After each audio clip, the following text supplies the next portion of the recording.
Une semaine après, nous revoilà dans les locaux du secrétariat exécutif du comité de concertation État-secteur privé au Plateau ce vendredi 20 octobre 2017.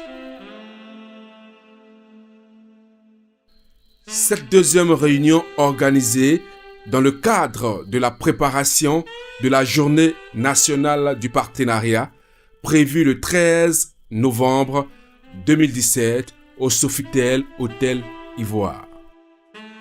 L'ordre du jour était entre autres information, présentation du film JNP 2016, échange autour de la préparation de la JNP 2017 et divers.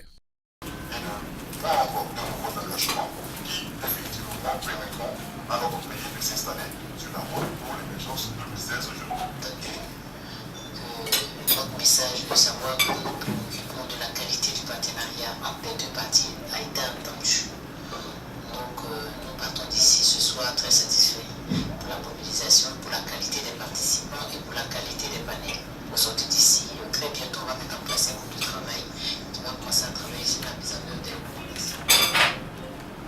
Merci encore. Donc, vous venez de voulu l'institutionnaliser parce que de notre point de vue, il est important dans un processus au bout d'une année, au bout d'une période, de s'arrêter, de marquer une pause, de faire le point, d'apprécier les différentes réformes qui sont prises par l'État, de recueillir également les principales préoccupations du secteur privé, d'évaluer, on va dire, les activités du cadre de concertation au cours de l'année. Ça, c'est véritablement, on va dire, l'objectif premier de la JN.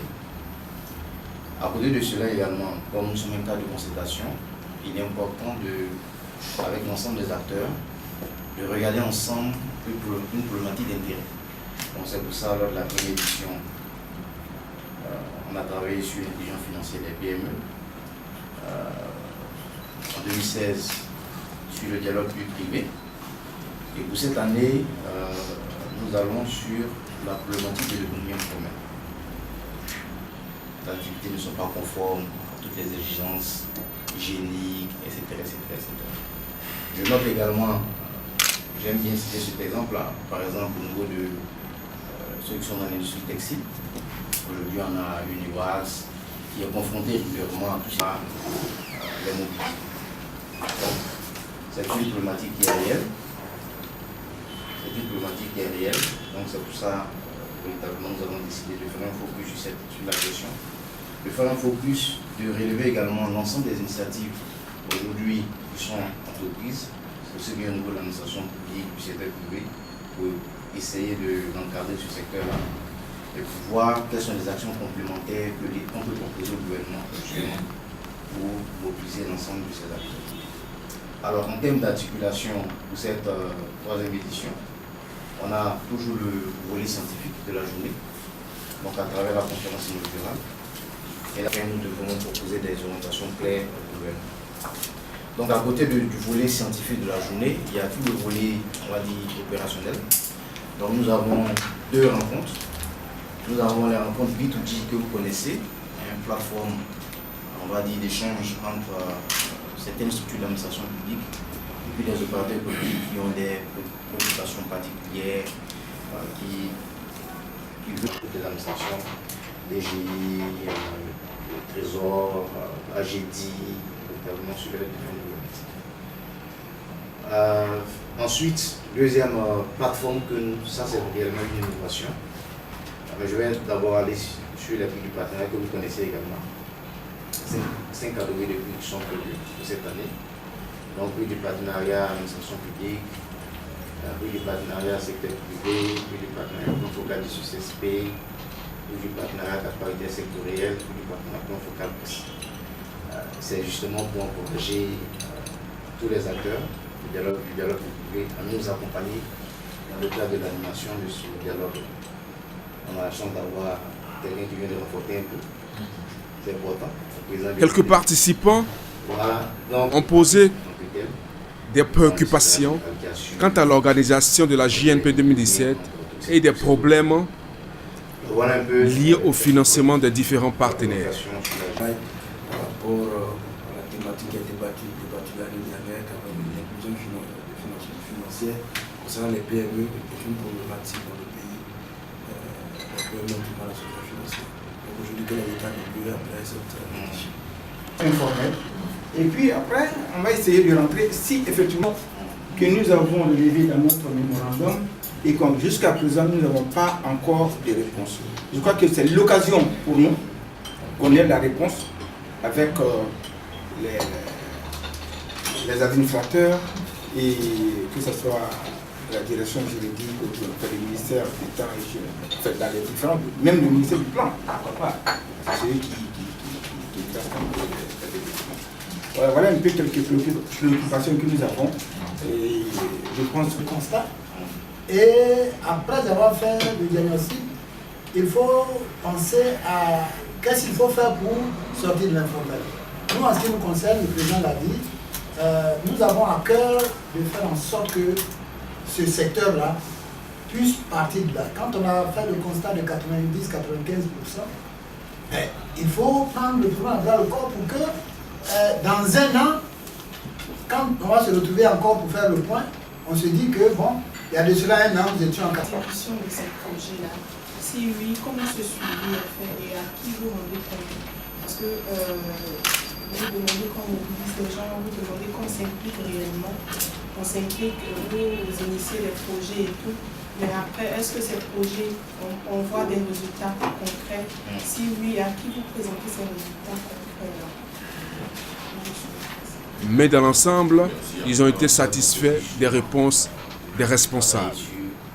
Une stratégie nationale de développement. C'était le premier chantier. Le deuxième chantier, c'était la mise en place d'une plateforme, on va dire, qui allait suivre un peu les initiatives emploi jeune, sur la privée. Donc, c'est les trois chantiers qui avaient été retenus à l'issue de la GNP 2016. Donc, pour le premier chantier, après les différentes communications, les différentes recommandations de la GNP 2016, nous nous sommes retrouvés en janvier, en février.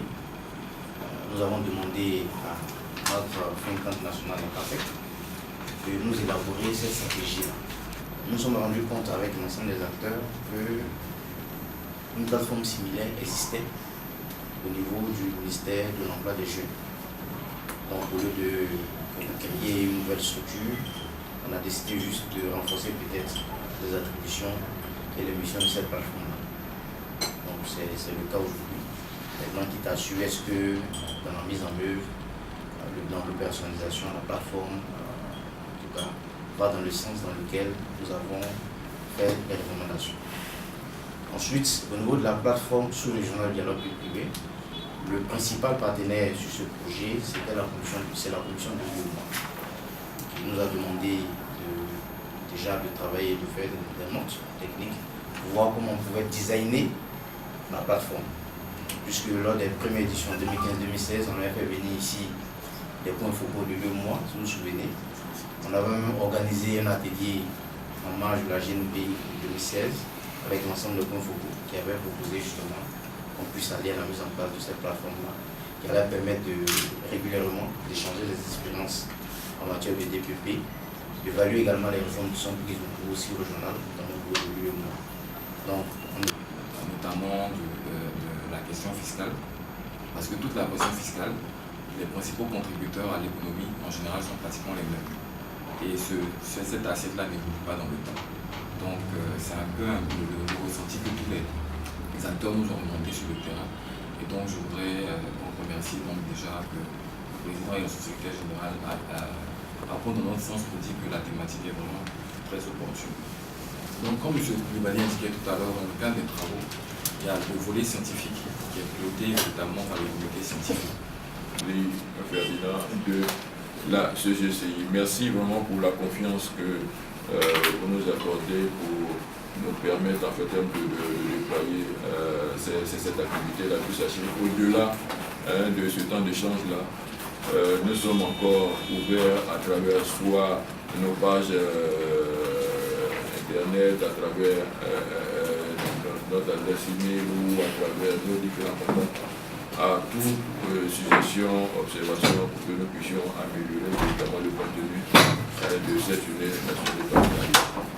Merci encore et puis bon appétit et bonne journée.